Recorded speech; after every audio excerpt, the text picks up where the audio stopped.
Assalamualaikum warahmatullahi wabarakatuh. Apa kabar semuanya? Insya Allah baik-baik saja ya.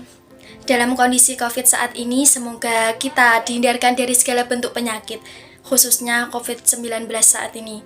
Pada pertemuan kali ini, kita akan mempelajari mengenai kebenaran Al-Quran berlaku sepanjang zaman.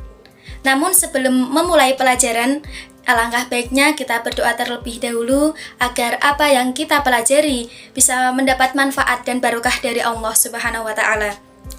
A'udzu billahi minasyaitonir rajim. Bismillahirrahmanirrahim. Raditu billahi robba wa bil islami dina wa bi Muhammadin nabiyyan wa rasula. Rabbi zidni ilma warzuqni fahma. Amin ya rabbal alamin. Sebelumnya, Ibu akan menyampaikan tujuan pembelajaran pada bab ini. Yang pertama yaitu siswa bisa mengidentifikasi kebenaran Al-Quran berlaku sepanjang zaman. Dan yang kedua, siswa dapat menganalisis struktur ayat-ayat dan surat dalam Al-Quran. Yang ketiga, siswa bisa menggunakan kitab indeks atau kitab mu'jam untuk mempelajari Al-Quran. Langsung saja kita masuk pada materi pembelajaran hari ini. Namun sebelum itu, mari kita simak video berikut ini.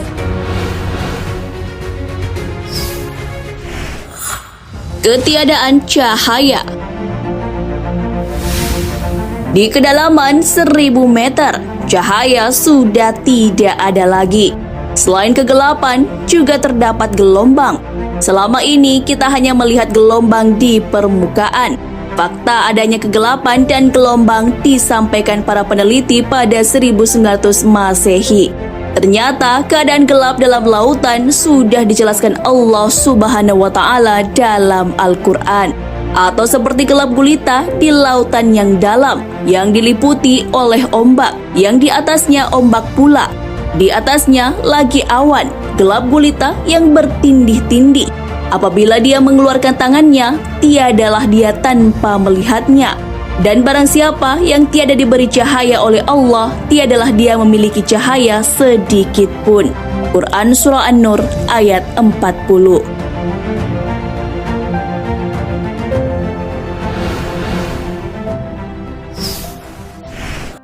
Setelah menyimak video tadi, apa sih yang terlintas dalam pikiran teman-teman?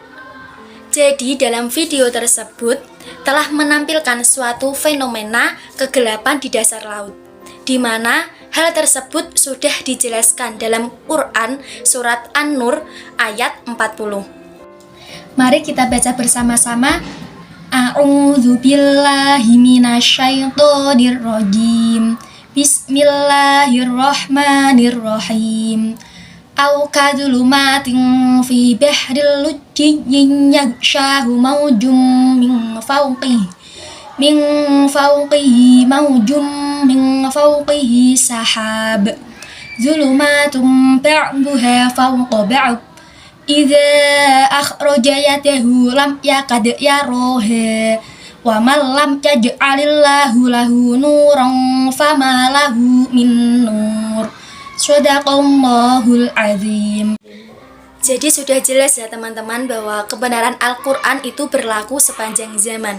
Sejak Al-Quran diturunkan, yaitu 1400 tahun yang lalu, hingga saat ini kebenaran Al-Quran itu mutlak dan tidak pernah terbantahkan. Dalam bab sebelumnya, kita telah mempelajari mengenai kemukjizatan Al-Quran, di mana salah satu kemukjizatan Al-Quran yaitu keunikannya yang tidak bisa ditiru oleh siapapun. Masih banyak rahasia yang belum terungkap di dalam Al-Quran. Sekarang kita akan mempelajari mengenai komposisi dan pembagian Al-Quran. Jadi di dalam Al-Quran itu ada 114 surat dan dibagi menjadi 30 juz. Untuk suratnya menurut riwayat Imam Hafiz itu ada 6.236. Menurut riwayat Ad-Dur ada 6.262 dan menurut Imam Warsi ada 6.214. Dari beberapa pendapat tersebut, jumhur ulama berkesepakatan bahwa ayat Al-Quran itu ada 6.666 ayat. Baik, selanjutnya di dalam Al-Quran itu ada surat Makkiyah dan surat Madaniyah, yaitu ayat-ayat yang diturunkan kepada Nabi Muhammad sebelum hijrah ke Madinah itu dinamakan surat Makkiyah. Sedangkan ayat-ayat yang diturunkan kepada Nabi Muhammad setelah Nabi Muhammad hijrah ke Madinah, walaupun saat itu Nabi Muhammad sedang haji wada, yaitu posisinya di Makkah, itu tetap dinamakan surat Madaniyah. Selanjutnya, Ibu akan menjelaskan mengenai ciri-ciri surat Makkiyah. Dalam surat Makkiyah itu ayatnya pendek-pendek, seperti dalam surat Al-Fatihah, An-Nas, Al-Ikhlas, itu ayatnya pendek-pendek. Kemudian, membahas prinsip keimanan dan akhlak. Teman-teman ada yang tahu mengapa dalam surat Makkiyah itu membahas mengenai prinsip keimanan dan akhlak? Mengapa? Karena pada saat itu masyarakat Makkah itu masih memiliki keimanan yang rendah. Jadi Islam datang untuk menguatkan akidah dan untuk menyempurnakan akhlak umat manusia. Kemudian apabila ada ayat yang dibaca itu disunahkan bagi pembaca dan pendengarnya untuk sujud atau biasa disebut dengan ayat sajdah, maka itu adalah surat Makkiyah. Selanjutnya diawali dengan kalimat ya ayyuhan nas, karena umumnya masyarakat Makkah itu belum memeluk Islam, jadi pemanggilannya masih bersifat umum, yaitu ya ayyuhan nas. Kemudian menceritakan tentang kisah nabi-nabi dan umat terdahulu, kecuali dalam surat Al-Baqarah, cenderung puitis dan menyentuh hati. Jadi pada zaman jahiliyah itu, masyarakat Makkah sangat mengagung-agungkan syair.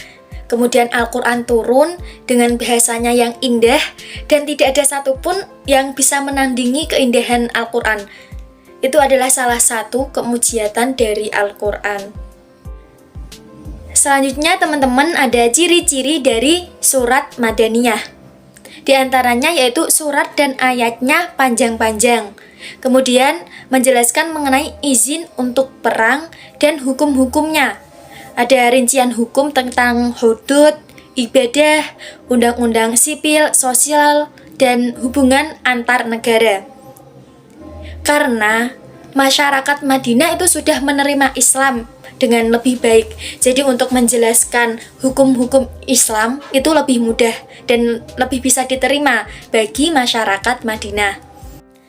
Yang ketiga yaitu terdapat penyebutan tentang kaum munafik, kecuali dalam surat Al-Ankabut, dan diawali dengan kalimat ya ayyuhalladzina amanu, di mana dalam masyarakat Madinah itu pemeluk Islamnya sudah mulai meluas.